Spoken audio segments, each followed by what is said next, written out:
Good evening and welcome into the HearSports Podcast Show. I'm Kyle Newman, your host. And I'm Rhett Hensley, your co-host. On this show, anything sports goes, whether professional, college, or even high school. Debate is highly likely, laughter is always encouraged, good times is a given, and hashtag great sports talk will be a reoccurring theme.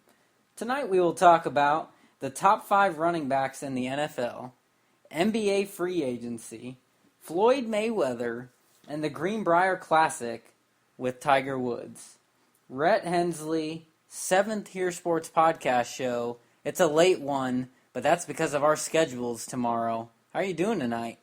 I'm doing great. I'm exhausted. We had a great weekend, didn't we, Kyle? We had a great weekend, a great 4th of July weekend, and it's not over yet because we get to talk sports, but we get to be together again for another show. How lucky are we? Well, we're great. We are lucky, lucky people. Absolutely. Well, let's get into this because we have a lot to talk about. We're going to try to stay on track tonight.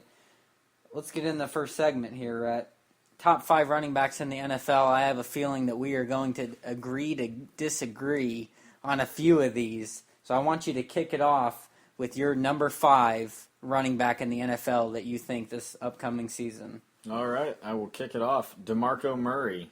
Wow. I got to tell you, I am shocked. He is not going to have the front line that he had with the Dallas Cowboys, and I think that's what made him a hole. So we will see him fail, possibly, or we will see him do great. And I see him kind of failing, and that's why he's not my number 1 or number 2 or number 3 or number 4. I sense a little saltiness there, Mr. Cowboy, with him going to your rival Eagles with that pick. There's no saltiness in there at all. It's just facts. You're not going to have the offensive line you did with the Dallas Cowboys. They have had a struggling offensive line in recent years, have the Eagles.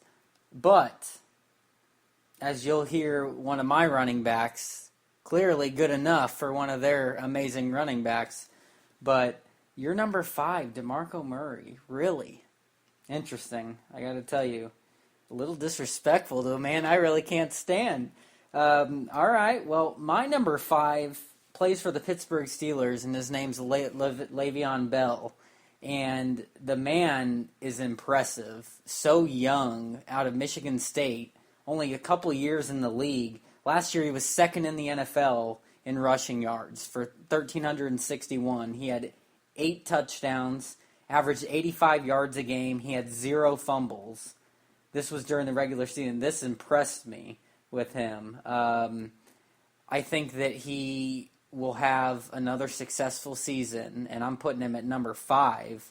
But you're going to have Ben Roethlisberger back.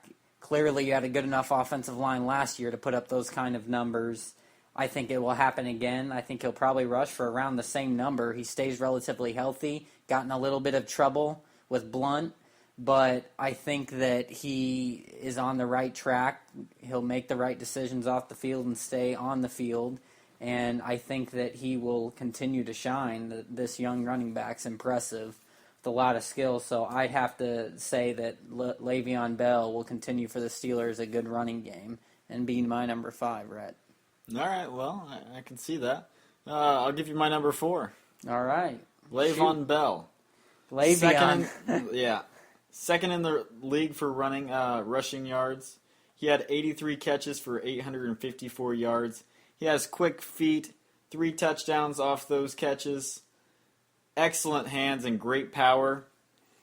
And, he did have some off-season troubles. I believe he has a 3-game suspension coming into 2015 start, but enough for him, I believe, to still be able to put up those numbers because he missed a few games this past year too, and had still was 2nd, 1,361 yards rushing. So that's why he's my number 4. See if he's going to pan out. Yeah, it'll be interesting. Can respect that number 4 for sure. My number 4 is why I think your number 5 is disrespectful. And my number 4 is LaShawn McCoy for the Philadelphia Eagles. This man was 3rd in the league in rushing last year. with 1,319 yards. He had 5 touchdowns, averaged 82 yards per game. But what was incredible to me, he had 312 attempts. He carried a lot of the load for the Eagles, and he is so fast. And it goes to show you that their offensive line's a lot better than you're giving them credit for. And I think that he will have... this is what amazes me. He was on a team that now DeMarco Murray's on, who's an even better running back. But LaShawn McCoy is a special player, and he puts up those kind of stats, and I think that another young guy, will have another great year. Too bad he won't be the starter for the Philadelphia Eagles. Well, I will let you know in this one. DeMarco Murray, I am calling it right now. With that offensive line, he'll get injured in the first 7 games. Wow, we've got a prediction here. He will be injured within the first 7 games. DeMarco Murray, he's a guy that cannot get hit. He's injury prone. So, saltiness from a Cowboy, hoping to see something like this. There's no offensive line like the Dallas Cowboys. So we'll see. I have my prediction, and hopefully the Dallas Cowboys beat out the Philadelphia Eagles. Go Cowboys. Well, I guess I can understand where you're coming from. It will be an interesting thing to see. How about you give me your number 3? Adrian Peterson. We're in agreement. Go ahead. He's coming back into the league. His presence is going to be great. They said it's the best that they've seen him play in the offseason.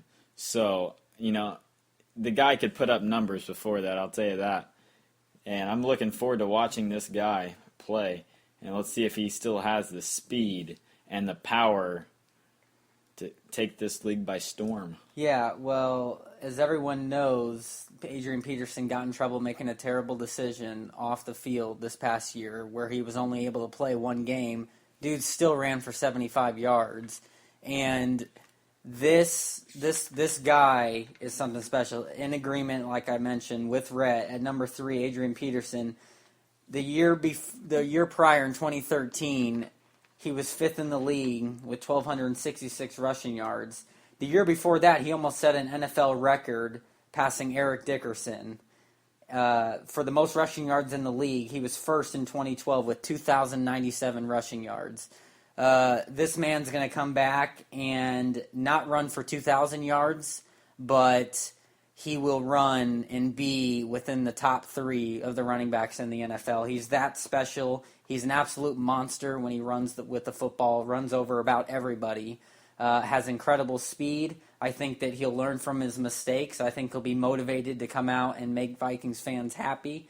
And I expect him to put up some big-time numbers. It's an offensive run league, deep running backs in this league, and I think that he will be one of those on top. Number 3, Adrian Peterson. Rhett and I both in agreement there. All right, as we get down to the nitty-gritty, top 2, give me your number 2. I think we're going to be pretty similar on this one. There's a good chance. Marshawn Lynch. There you go. We're pretty similar. The guy is an animal. He should have another Super Bowl ring right now, except just poor coaching choices. The guy, it's 5th straight 1,000-yard running season. He just kills it. 7th in his career. Touchdowns might be hard to come with when you have Russell Wilson, taking some of the carries, and then adding Jimmy Graham, sorry, wrong sport. Wrong sport, Rhett. Every time I say late. Jimmy, I usually think of Butler. But Jimmy Graham to the lineup, so they're going to have a pretty solid team in this upcoming season. So he only averages 295.3 attempts over the last 4 seasons. So it's going to be interesting. It will be interesting. And you make a good point, and we're in agreement. Marshawn Lynch is my number 2. Skittles. That's all I can say. This man is the strongest. Taste the rainbow. This man's the strongest running back in the NFL, and he runs like it. The dude's a locomotive train. he cannot be brought down. It's exciting to watch. I literally have never been so excited watching a player than I am watching Marshawn Lynch run the football. He was fourth in the league this past year, 1,306 yards. He only fumbled the ball once, 81 yards a game, 13 touchdowns, 7 20-plus yard rushes, 4.7 yards a carry, and he had 280 attempts. Again, when you have a quarterback like Russell Wilson who can arguably run just as well, just not as powerful, it really adds for some balance. And they bring Jimmy Graham in, and now you wonder, all right, well, Marshawn Lynch is actually probably going to carry the ball less this year because Russell Wilson will be running it more and he'll be throwing it more with the weapons they have, particularly Jimmy Graham. He will be touching the ball a lot. But the balance is the key here with me, and he's stayed healthy. He's a beast. It's like he can't get injured. I love the way he runs. He should have been a Super Bowl champ this last year if it wasn't for the cheating Patriots. Basically, the Seahawks are in good hands with Marshawn Lynch. Every year just seems to go beast mode, and I expect it again. I expect him, I'm putting him at number 2, which means I think that he will be more than just up there in yardage and touchdowns. Do I think that he will be in the top 3 for rushing yards? Maybe not because of Russell Wilson and Jimmy Graham, but that doesn't define a best running back in the league to me because he can carry this team. It's not all about the statistics, especially when you look at the number 1 rusher in the league this last year, DeMarco Murray. Dude didn't even get past the first round in the playoffs.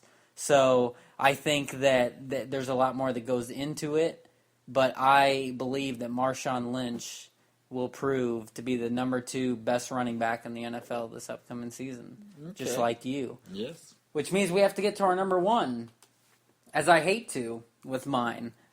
What's your number 1, Rhett? Jamal Charles, Kansas City Chiefs. That is off the radar right there. That's a bold pick. I can respect it, but that's a bold pick. He's a dynamic player. He had 206 carries last season, his lowest total since his rookie year. 13th in the league in rushing yards. Yes. Pretty far down. Yes, but he had 1,033 yards and 9 touchdowns over 15 games. That right there is great.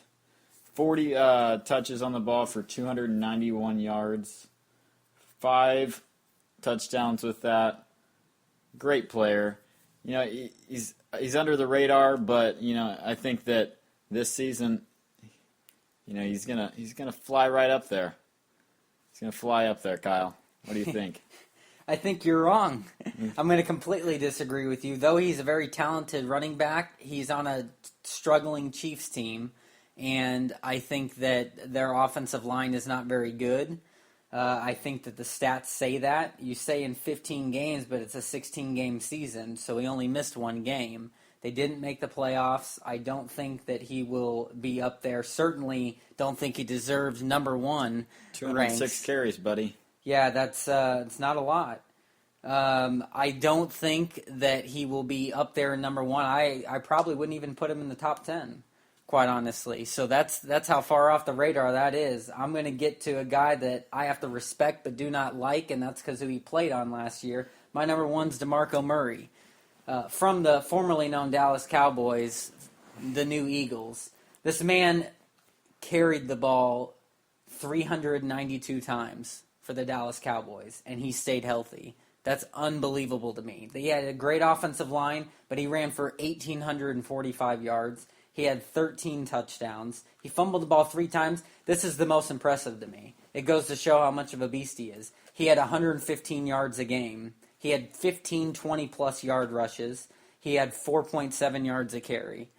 That's impressive. You said it, Kyle. He had a great offensive line. He did. Now, in the past few seasons, when the Dallas Cowboys did not have a great line, this guy got injured multiple times. But he's a new running back. We will see that in the upcoming seasons. I disagree. He's a new running back. He showed it last year.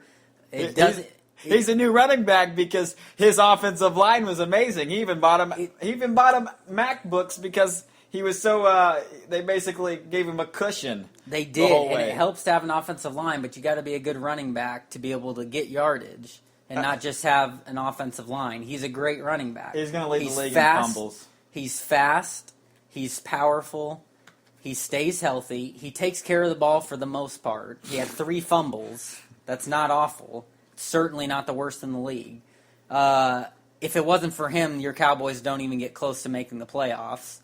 And what's even more impressive about that is they had a quarterback in Tony Romo who is a great quarterback, and yet they relied more on DeMarco Murray because of how good the offensive running game was. Because the offensive line was just amazing. Exactly. And the Eagles' offensive line is good, hence LaShawn McCoy. So he's going to be amazing again. That's why he's my number 1. We'll see. DeMarco Murray is a special player. I expect it from the Eagles this year. I think he'll embarrass your Cowboys. We're putting it in the books, Kyle. We're putting it in the books. He's getting injured this year. And I'm putting it down. And I'm putting it in the books. Not only do they finish ahead of your Cowboys, but he will embarrass your Cowboys the 2 times he plays them. We'll see. We will see. It will be exciting to see. But there's our top 5. Little bit of disparity, more agreement than not. Not unusual for Rhett and I, but that's what makes it fun. So let's get into this next segment here, though, Rhett. Let's talk NBA free agency. Lots been going on since the free agency began July 1st. Already July 5th, and we've had a ton of deals. So I want you to mention some of these, and we're going to talk about them. Why don't you start? The one that pops out to me most, and I like the most, is Tristan Thompson agreeing to a new deal. That is one of the big things that pop out to me. The guy's going to be a great player. He's 24 years old, and you could see what he did in the playoffs this year. The man is an animal, has a fantastic attitude, and I think that he's a great team player. He is. He needs to work on his offensive game, but he's a great rebounder. He's an animal. And I don't care, a rebounder, that might be the biggest asset as a player in the post of all the other things is being able to rebound the basketball. Dennis Rodman. And give your team second and third and fourth opportunities, and that's what he does. I wish the Pacers would have picked someone like him up, but he is going to be in Cleveland competing against the Pacers and really playing well and making it difficult for them and other teams because he is a solid player. And that's an interesting one, and quite honestly, if it wasn't for him, the Cavs probably aren't in the NBA Finals. So he's done a great job for them, and that's a bold statement. That does stand out to me. It really does, as do a lot of other ones. And I'm going to mention it right now because it's my Indiana Pacers, your Indiana Pacers. How about the Pacers signing Monte Ellis, which is a phenomenal move? And that's not the only thing. We're going to start with that. This guy averaged about 20 points per game for the Dallas Mavericks this last year. Exactly what the Indiana Pacers needed. Another veteran guard, veteran player in general to help this roster out. And that's what he will do. I love it. They're looking to play small. He will add to that. His assists are up in his career as he's playing more and more unselfish basketball. And he can still score. And he can still get to the hoop. I love this pickup for the Indiana Pacers, Red. Exactly. And one that I would like to point out is LaMarcus Aldridge signing with the Spurs. Tell you what, are we going to have a deadly team? Are they going to have a deadly team or what? Yeah, I don't know what we is. Yeah, I don't know what we Indiana was Pacers is we. Yes, Red. I got messed up on that one. But are they going to have a phenomenal team or what? It'll be a good team. That is going to be a team to watch out for. When you have the Spurs with Tim Duncan, Ginobili, Tony Parker, Kawhi Leonard, it's already a dangerous team. I mean, it's like the old guys at the YMCA. It is. You got to watch out for them. And with adding this piece to the puzzle, they're going to be dangerous. They will be dangerous. LaMarcus Aldridge is a phenomenal player. It was a player I was hoping that the Pacers would go after, but after they signed Monte Ellis, they didn't have that money in the car that was there. But now I want to mention something else with the Pacers. The Pacers are letting go of Roy Hibbert. The man is getting out of here, and that's freeing up nice money for Indiana. And specifically getting Roy Hibbert out of there, who do they bring in? I think it needs to be a big man that threw out the option of LaMarcus Aldridge type of a player at that position. But there's still other players out there that they can go for, need to get. They needed that money. I think we both are in agreement. We were hoping this was going to happen because he was just not getting it done, and it did. Exactly. Hibbert's gone. And that freed up some space so we could sign Rodney Stuckey again. Exactly where I was going with it. To a 3-year deal for $21 million. That is a great pickup for the Indiana Pacers. I'm glad that they kept him. He is going to be a great sixth man. And I'm gonna put it on the books right now. He's possibly going to bring a sixth man. Man of the Year award. Man of the Year, yes. He sure will. I think that he will. And it'll be great to see. It will be. That was a great signee. Rodney Stuckey performed well for the Pacers last year. A great player that they brought in. Another great player for this Pacers roster to have for this next year. And that still leaves Indiana with at least $7 million to try and bring in another veteran free agent. Bring in the big man. Bring in a power forward type size player. Because that's what they need when they're going to look for that small lineup. That small style of play. You mentioned it. Jordan Hill, a free agent for the Lakers. I would love to see Indiana pick this man up. He is perfect for what Indiana's looking for. And he's young and has a lot of promise. And that's what I like. Exactly. And, another deal that was out in the makings, Kevin Love signing with the Cleveland Cavaliers. Like I told you. 5-year deal. Unfortunate to see this man return, but... Mainly because Indiana's got to play this team in the division. But, yeah, as I told you, Rhett, it's bold, he Kyle. was not going to leave. It's bold. 5 Kevin years. Love, he's got some long-term in there with that contract. It's exactly how they set it up. LeBron will be next, and they have that same team there again. They might even have some money to still get another free agent or two because I don't think J.R. Smith is going to return.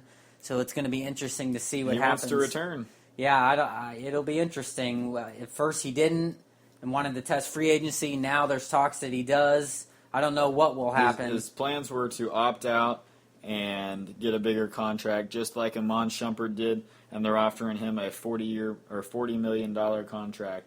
I don't know how many years that is, but he is staying at Cleveland Cavalier.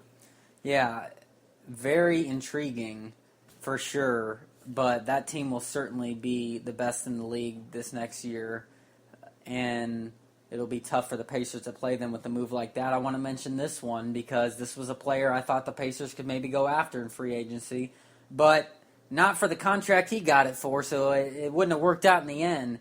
Reggie Jackson commits to the Pistons again. 5-year, $80 million contract. That's $20 million a year. That might be a little bit overpaid in my mind, but it's certainly a great sign for the Pistons there. Again, in our division, trying to keep on the upslope as they're trying to rebuild that team in Detroit. But what do you think about that, Rhett? Reggie Jackson committing to the Pistons again? I think it might be a little too much for them a little too much of a contract. $20 million, that is crazy. A year.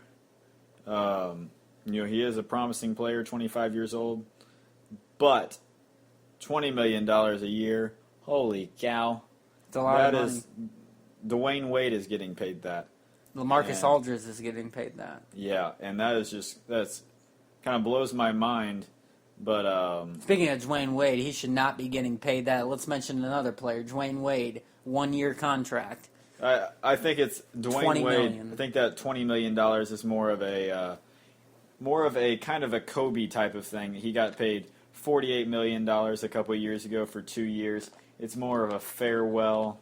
I feel like thank you for doing everything that you've done for this team type of thing, and that's why I believe that he signed that contract. Yeah, crazy. I didn't figure he'd leave Miami, but I'm glad he didn't because they're still our rival, and I love to see it. Pacers Heat. And what else do they do? Obviously, well, they re-signed Goran Dragic, which was a good sign for them because he was looking to test free agency, and he ended up staying put. What do you think about Dragic, Rhett, staying in Miami? Well, I would have liked him, that's for sure. Yeah. But, he's an interesting player. He has the whole little shebang. He's a white guy that can just put up the numbers. Yep. And Right. he finds his way to score. That's for sure, and I like him. I do too. I do too. He's a solid player, and that was a good pick for them. Just goes to show you how much free agency here. We still have a lot more to talk about. Lou Williams heading to the Lakers. He was the NBA Sixth Man of the Year this past year. He agreed to a deal with the Lakers. What do you think about Lou going to LA? I think it's going to be interesting. Lou, he had a pretty decent season the past couple of years. He did have an injury, I believe Achilles or an ACL injury, but he came back pretty strong from that. And I think it's a great pickup for the Lakers. Yeah, the Lakers are making moves. I think it is a good pickup. Another move that they made is they acquired Celtics forward Brandon Bass. I like how Brandon Bass plays. He was a big reason the Celtics turned their team around this past year. He kind of reminds me of Draymond Green. For one, he looks like the dude. Mm-hmm. For two, he plays like him a lot. He gives a great effort. And I think that this is the Lakers making some really good decisions. Not to mention that they got Roy Hibbert, taking him from us. So the Lakers are really... And they drafted D'Angelo Russell. So you want to talk about a team who's not going to be as bad as they were last year? That's the Los Angeles Lakers. In a tough Western Conference, but they have a young team that is going to have a veteran Kobe Bryant back. I think that this team will make some noise. I would love to see them sneak into the playoffs. But they make another move or two, I think they're a 7 or 8 seed in the playoffs. What do you think, Rhett? Exactly. That I could see it happening. I don't know about a 6 seed, but I could see a 7 or 8 seed. Well, I said a 7 or 8. Oh, I thought you said 6. No. Oh, can I say you're putting them up there a little too high? Boy, you're tired tonight. I am. I'm a little tired. But, yeah, I think that 7 or 8 seed would be great. I do want to see Kobe get that 6th ring. We'll see if it happens. They're going to have to definitely make a couple more moves for that to happen. That is a tough conference. Did you like Brandon Bass? I think he's a great player. I liked how he played at Boston. He's a fighter, that's for sure, and he can score. But staying healthy, that's what the Lakers need, and he has stayed pretty healthy so far in his career. Yeah, that's very neat. I want to mention this guy because he's a former Hilltopper. My future alma mater, Jeremy Evans, is heading to the Dallas Mavericks, the 2012 NBA Slam Dunk champion. He's got a 2-year minimum contract, but I like the way this guy plays. I like that he's hanging around. Exactly. He signed a 2-year contract with the Dallas Mavericks, and we'll see if it helps the Dallas Mavericks out. Dallas Mavericks are a team that is gonna. I like them either way. I mean, they'll be a surprise team. I love their owner. So. I think they'll be better than this past year. This past year, I think they were a disappointment. I think they should have been better than they were. The Rondo thing just came out, and he destroyed them, in my opinion. So I think getting rid of him was a great move. Absolutely, I agree with that. Here's one I want to mention: DeAndre Jordan going to Dallas. What do you think about DeAndre Jordan signing a 4-year max contract and leaving the Clippers? I think it's crazy. I thought he screwed us out of getting rid of Roy Hibbert, first of all. But it happened, thank goodness. But DeAndre Jordan, he would have been a great pickup. That dude, basically the only thing this dude can do is grab rebounds and dunk the ball, but he can do both of those fantastically.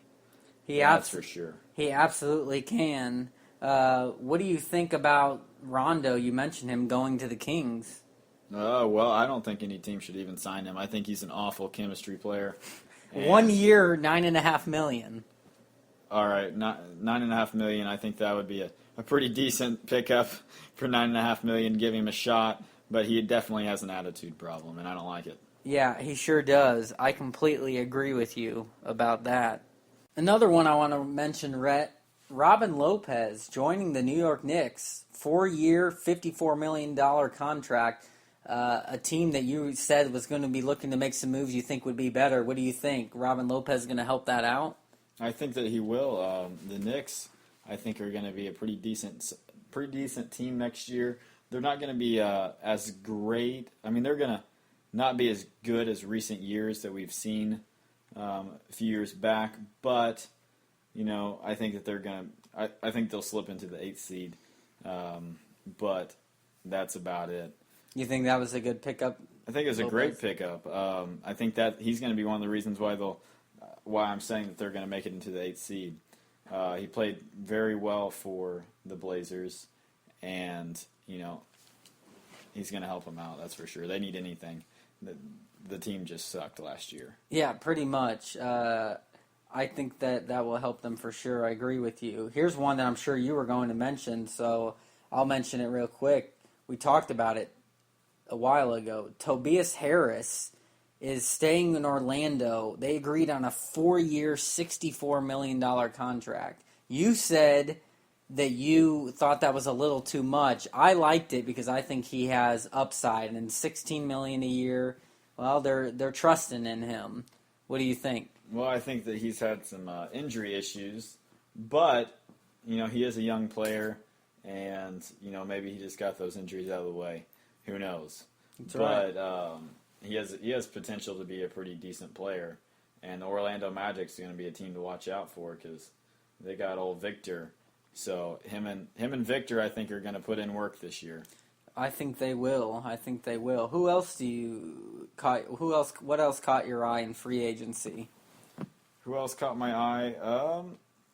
I think that we talked about the Dwayne Wade one. That one caught my eye. That was really unexpected for me. But I'd say the LeBron opting out. That one was a pretty big one. Waiting to see if Tristan Thompson decided to sign back. That one right there, I was surprised when he opted out, but he is expected to sign back with the Cleveland Cavaliers. But how crazy would it be, Kyle, if he left again? Crazy. Wouldn't that rattle some cages? Yeah, absolutely. It would be wild. It really would. How about Patrick Beverley going back to the Rockets? 4-year, $23 million. He's a great defender, that's for sure. He is, and he's improved a lot on offense too. Can shoot the long ball. Exactly. I think that he's going to be a great asset for the Houston Rockets. James Harden can't do it all. I don't like the guy, but Patrick Beverley, he's definitely going to put in some work for them. I agree. Now this was a little interesting. Corey Brewer is staying with the Rockets too, but a 3-year, $23.4 million contract. That's $8 million a year almost. What do you think about Corey Brewer and the Rockets?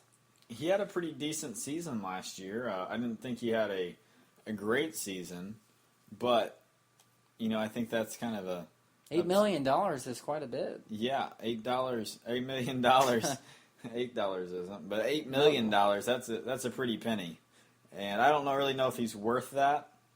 But hey, I could care less if they spend their money on that. Go right ahead. Yeah, absolutely. This one stood out to me. Marco Bellinelli going to the Kings. How many times have I said I wanted him? Yes, exactly. 3 years, $19 million. The Kings got a steal in this cheap contract. That's crazy. The Pacers could have really used someone like this. What do you think about him going to the Kings? I think that they got a great little player right there. I have seen the Kings have been making some moves, but think that he's going to be a great asset to that team. $6 million a year. That's just crazy to me. This man was a key part to this Spurs offense this past year. If I was them, I would not have let him go. But no kidding. I think that they had to free up space to get LaMarcus Aldridge. So. Absolutely. Well, what about Wesley Matthews going to the Mavericks? 4-year deal. I think it was too expensive. I think they're offering him $16 million. He is just coming off Achilles tear? Achilles or ACL? I think it was a knee injury. Yeah. It was ACL, I believe. Yeah, so, he's a good player. I think it's kind of risky to pay somebody that much if they're coming off that big of an injury. I agree. I don't know if that is a great move on their part, but we'll see. I don't like that idea of that, but hey, as I said once, again, and I will say it again, it's their problem. Yeah, very true. It's very interesting to me, to say the least. But I would agree with you. That's a lot of money to offer someone who's coming off of an injury like that. We've seen it before with the greats, the superstars, and they're just not the same player. It takes a while to get back to form. This one stood out to me as well. Greg Monroe, a guy who I've been pleading for the Indiana Pacers to pick up, max deal with the Milwaukee Bucks. We're talking 3-year, $50 million. That's a lot of money.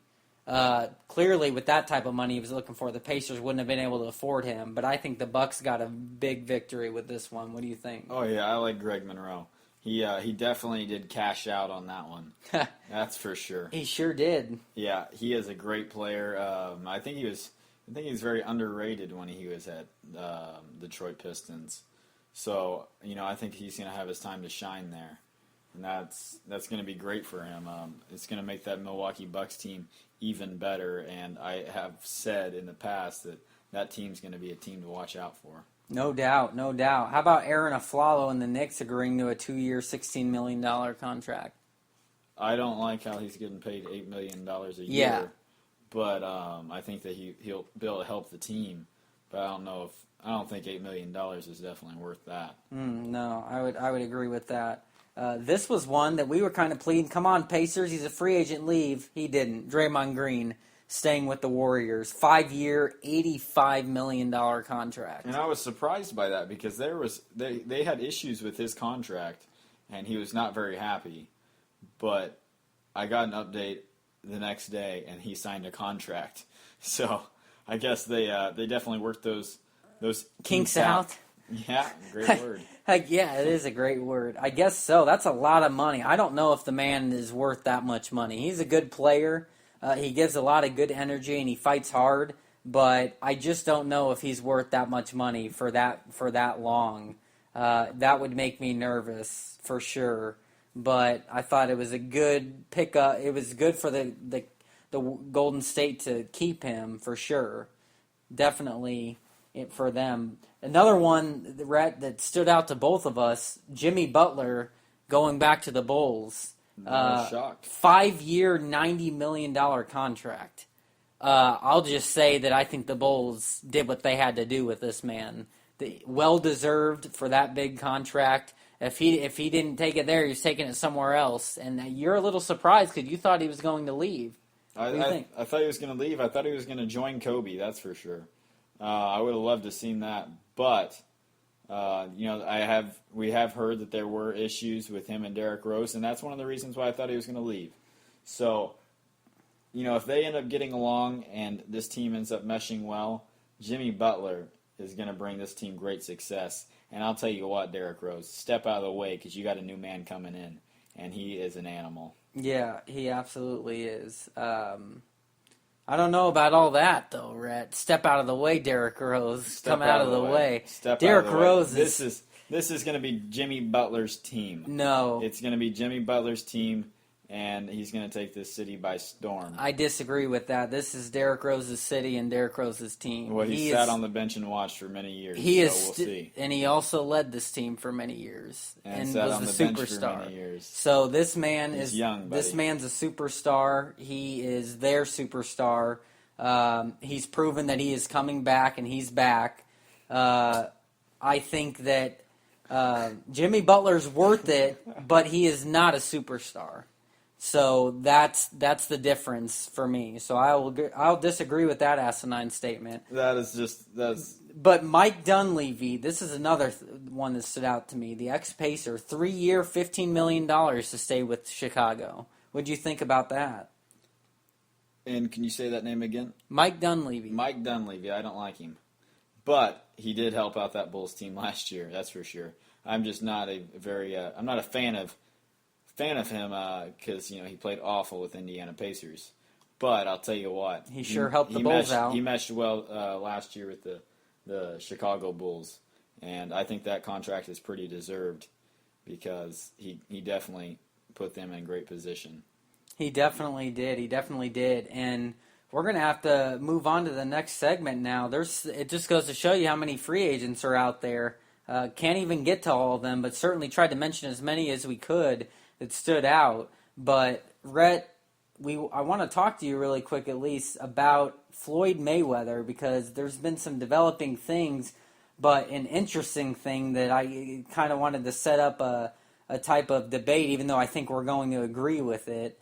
But Floyd Mayweather has made almost in 36 minutes in the ring in May against Pacquiao. He made almost as much money as Tim Duncan has made in his 18-year career with the Spurs. $235 million. I want to ask you about that. Asinine or okay? That is just asinine. And that puts it into perspective, doesn't it? That is insane. That's what we call stupid money. I don't understand how that is even possible to make that much money in 36 minutes. Especially since the man just bounced around, basically running around in circles. I wish I could go into a ring and bounce around in circles and make $245 million. 235. Absolutely. That is crazy. I just can't believe it. It basically it makes you wonder, like, all right, they're lucky because they've got these pay-per-view numbers with HBO and these contracts set up where they can make so much money.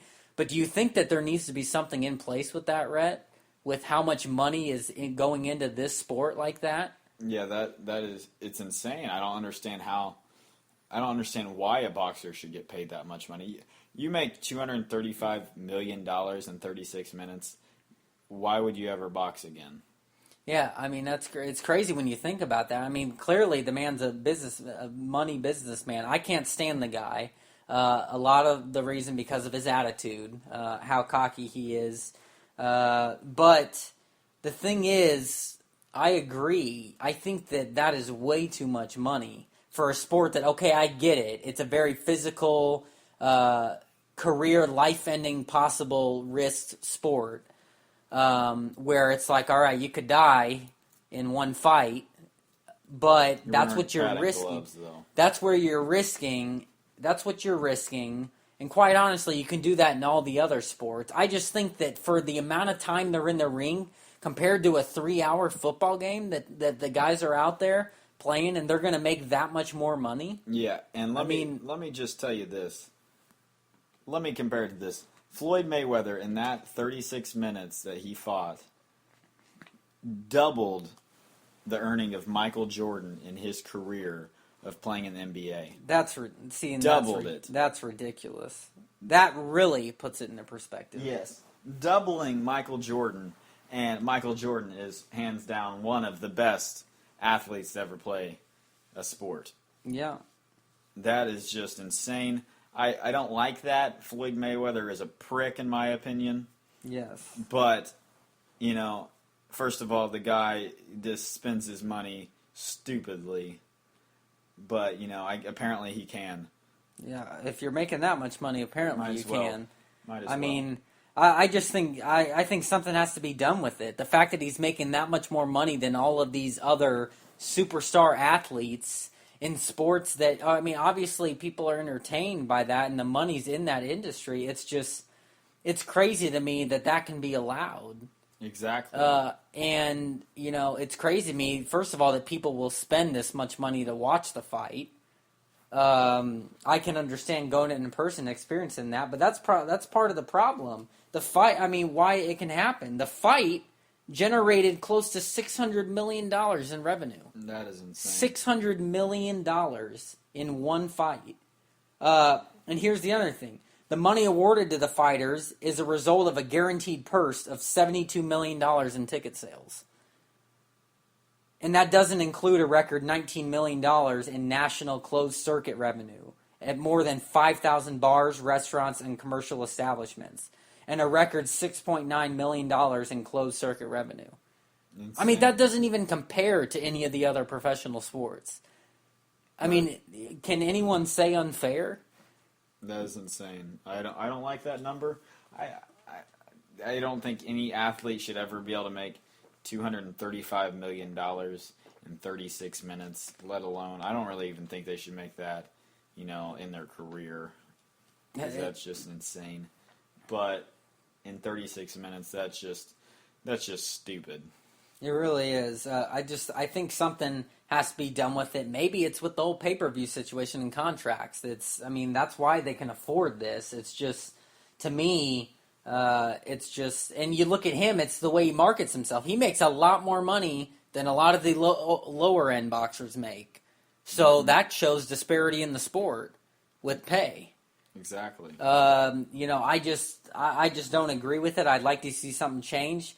And quite honestly, I'd like to see a rematch because Pacquiao won that fight and he got robbed. And you mentioned something to me I want you to bring up about Manny Pacquiao or about Floyd MayWeather. A little announcement that could come later this morning. Yeah, he's more than likely going to get stripped of his title. The news came out that they were planning on stripping his title as of Monday due to domestic violences. So that is breaking news. That's more than likely going to come out tomorrow. On Monday morning. So we will see how that is going to go. We will. I would like to see it. There's nowhere for that in not just sports, but in life and beyond that. If you're going to take titles away from other players and teams in professional sports for cheating, then for something like this, something needs to be stripped. And it's because of lack of compliance. Exactly. I would say that would be well deserved, and quite honestly, maybe a little bit of justice to the man. Yeah. But that is big news, and I wonder what it will mean, if it will mean a rematch in the future or whatever. But I'll tell you what, maybe some of his money needs to go too. Exactly. With after all that he made, just insane to me, but something that we wanted to bring up and talk about a little bit, because when we found out that stat of how much in 36 minutes in the ring he's made compared to people's whole careers, just puts that kind of stupid money into perspective. Exactly. Well, Rhett, let's get into this last segment here as the show is winding down, and let's talk about a man who might be trying to make a comeback. And I got to tell you, he's my favorite golfer. I'd love to see it. That's Tiger Woods. And he played this past weekend here at the Greenbrier Classic. And let me tell you, Rhett, the man was surging. He had himself a Tiger Woods effort, we can say, in this one. He ended up 7 under, and in the final round, he shot a 67 to finish 7 under in this tournament. That's great. I'm not just going to say that's pretty good. The way he's been playing lately, that is like a miracle. He's maybe found something out here. What do you think about Tiger Woods finishing just 6 shots off of the lead at 7 under in this tournament? I think that was great for him. I don't see it happening very often. So, in other words, you don't see it happening at the upcoming British Open at no. St. Andrews in a couple This dude's going to miss the cut. Wow. No doubt. No doubt in my mind is he going to miss the cut. I do not have faith in him whatsoever. I'm not a huge Tiger Woods fan. I do like him, but he's definitely not one of my favorite golfers. He's top 5? I'd say he's about 5 or 6. Wow. But see, I thought he was your second. He must be falling off your list, Brad. When we did the show, when we had our top 5 golfers, I think he was 5th on my list. He was definitely not my second. But, he has some issues that he's got to work out, and I just don't see him working those out. Well, I'm going to disagree with you. The guy changes his swing way too much. That's been his problem, is changing his swing. And changing swing coaches has really proven bad for Tiger Woods in his career. But I'm going to disagree with you. To make this big of a step 2 weeks after, as bad as he played at the U.S. Open, makes me believe Tiger Woods is trying to make himself a serious comeback. That's just downright impressive to have the round that he did. And I'm going to go as far to say not only is he going to make the cut at the British Open, a course where he's won before and is played St. Andrews more than any golfer on tour, I believe that Tiger Woods will be in contention. That's how far I'm going with Tiger Woods and the way he's playing. Kyle? Yes, that is just the stupidest comment I've heard. That is just stupid. I have ultimate faith in Tiger Woods. I will never put anything past this man. He is the greatest golfer of all time in my mind. I would like to point out in a few episodes ago of these podcasts, you did say that he was at the end of his career, and you don't think he was going to make any more pushes. No, I caught you in your web. I said that Tiger Woods will not win another major. I didn't say he won't be in contention, and I changed that based on how he's playing. He played in one great tournament. At one great tournament, and now he's on top of the world. Sometimes that's he's all on top of the world. Sometimes that's all it takes, Rhett. For a man who's the greatest golfer of all time, that'd be like saying Michael Jordan could not come back and play basketball. What are you talking about right now? That's right. He sure as hell couldn't. It'd be like saying Tiger Woods could not win another tournament. That's asinine, right? Not in the British Open, that's for sure. He is a man I would not put anything past. It would be like, the analogy I was trying to make, it'd be like Michael Jordan coming back and making a three. He's a legend. The man is going to be able to perform. This tournament proved it. This is all it takes. He clearly has worked on a lot.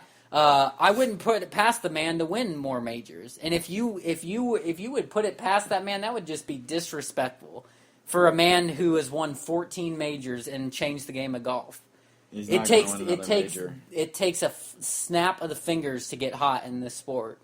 And Tiger Woods come back, yeah. I mean, he showed it with the rounds that he played. The competition happened to run away, but let's not forget how bad he's played lately.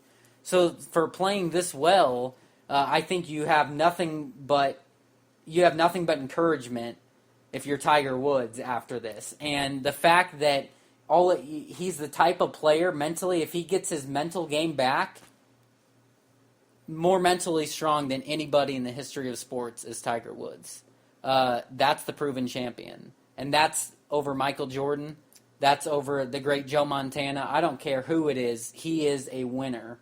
And Tiger Woods, if his mental game, and let's not mistake, mental game is the most important aspect to golf. And it's more of a factor than in any other professional sport. Tiger Woods, if his mental game is back, Tiger Woods will be back and be in contention at the British Open. I just see it happening, and he's feeling good. He said, "I gave myself plenty of looks early to get something going. Could have been 3, 4, 5 under on the front nine and got nothing out of it. I feel like I'm really close to putting it together. His short game was better. He was hitting more fairways. That's the key to Tiger Woods' game, is keeping it in. You know why I like him at St. Andrews to play better? The fairways run into the greens, which means that he has a lot more leeway of, if he happens to miss a fairway, they're longer, he hits the ball long. That bodes well for him. As long as he keeps it out of the fescue, Rhett Hensley, I like Tiger Woods. I'll tell you right now, he definitely needs to call up Marty and Doc to go back to the future to get that mental game. You know, he hasn't had that in years. So, we'll see. But all it takes is... And I can tell you right now, somebody can have a fantastic game and then just drop off the face of the earth. It can happen, but I don't see it in Tiger Woods because he's a champion. We'll see. We'll have this same discussion after Tiger Woods misses the cut in British Open. And that's that we can agree to disagree on this, Kyle. You have your thoughts, I have my thoughts.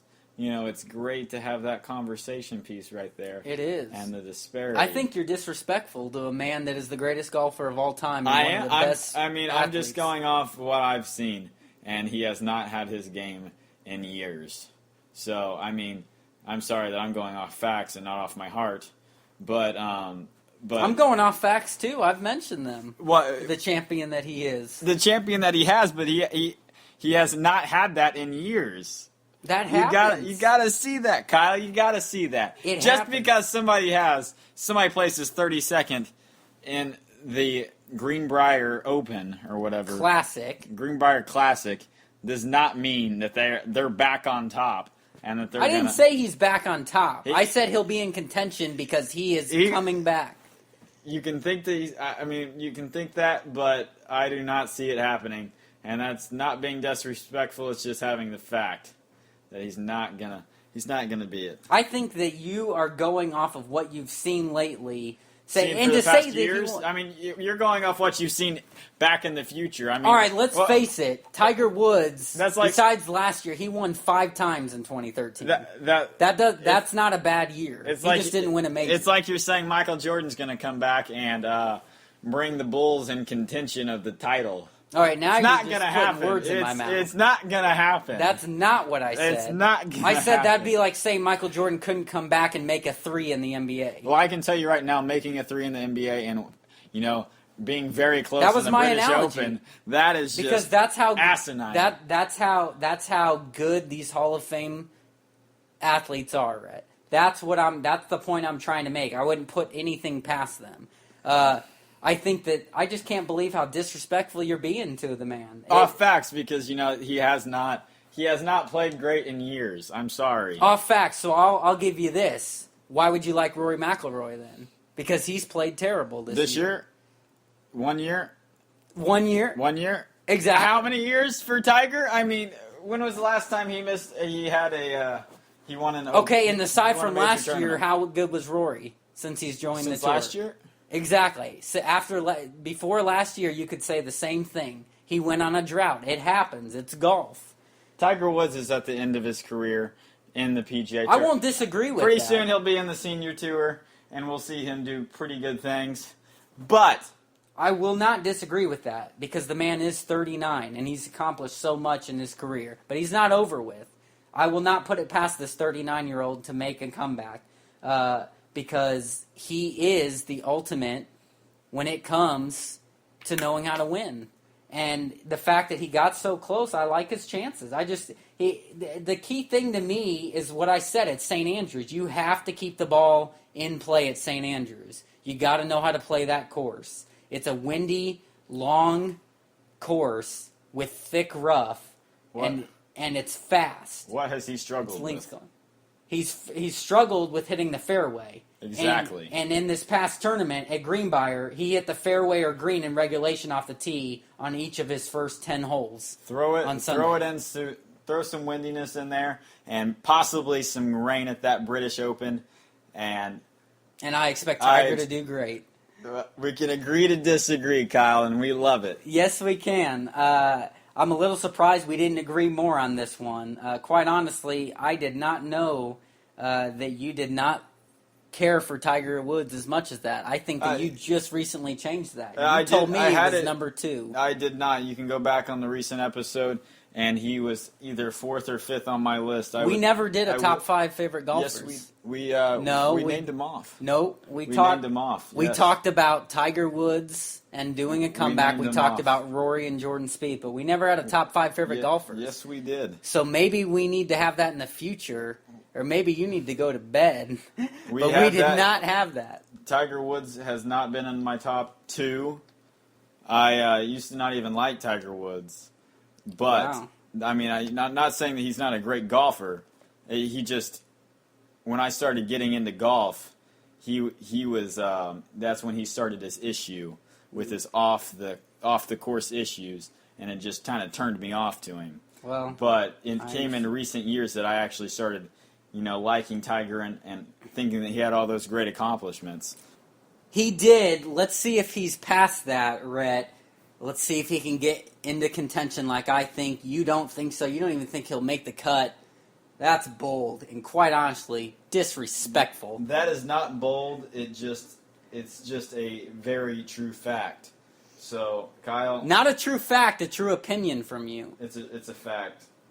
It's off the recent years. It's a fact. So we'll see. I do plan on being right, Kyle, but I'm going to toss it over to you now. All right. To recap what was talked about on the show, the top 5 running backs in the NFL was discussed. We talked about NBA free agency. We chatted about Floyd MayWeather. And we discussed the Greenbrier Classic with Tiger Woods. That is all we have for tonight. Thank you for tuning in to our show. Feel free to leave feedback as we want to be able to address comments and questions on the show. Tweet and retweet the show at Kyle M. Newman, at Rhett Hensley, and at Indiana Pacers Talk. We will be back at it next Monday by 8 Eastern Time. I'm Kyle Newman. And I'm Rhett Hensley. Have a good night, and go sports! Go sports!